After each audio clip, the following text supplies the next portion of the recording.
Mount Everest పైన మంచు తుఫాన్ బీభత్సం సృష్టిస్తోంది. అయితే ఇది జనరల్గా జరిగే ప్రక్రియ అనుకుంటే పొరపాటు పడ్డట్టే. మౌంట్ ఎవరెస్ట్ పైన ఇప్పుడు మౌంటనీర్స్ పర్వతారోహకులు చాలా అధిక సంఖ్యలోకి వెళ్ళారు. అక్కడ ఈ మంచు తుఫాన్ కారణంగా 1000 మందికి పైగా చిక్కుకున్నారు. టిబెట్ వైపుగా ప్రస్తుతానికి మంచు తుఫాన్ బీభత్సంగా కురుస్తోంది. అయితే 16,000 అడుగుల ఎత్తులో 1000 మంది పర్వతారోహకులు మౌంటనీర్స్ మొత్తం కూడా అక్కడే చిక్కుకుపోయారు. ఇప్పటికీ 200 మంది మౌంటనీర్స్ని ఆ పర్వతారోహకుల్ని స్థానికులు మరియు రెస్క్యూ టీమ్స్ కలిసి కాపాడగలిగారు. ప్రస్తుతానికి ఇంకా సహాయక చర్యలు కొనసాగుతూ ఉన్నాయి. 16,000 అడుగుల ఎత్తులో అక్కడ చిక్కుకున్నారంటే వారి పరిస్థితి ఏంటో అర్థం చేసుకోండి. కనీసం వారు గాలి పీల్చుకుందామన్నా పీల్చుకోలేని పరిస్థితి.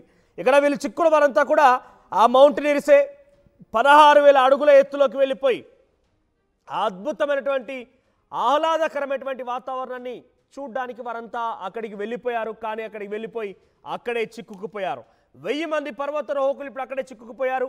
అయితే వారిలో నుంచి 200 మందిని 200 మంది పర్వతారోహకులు అక్కడికి వెళ్ళి చిక్కున్న వారిని కాపాడగలిగారు. రెస్క్యూ టీం మరియు స్థానిక సిబ్బంది స్థానిక ప్రజలంతా కలిసి కాపాడగలిగారు.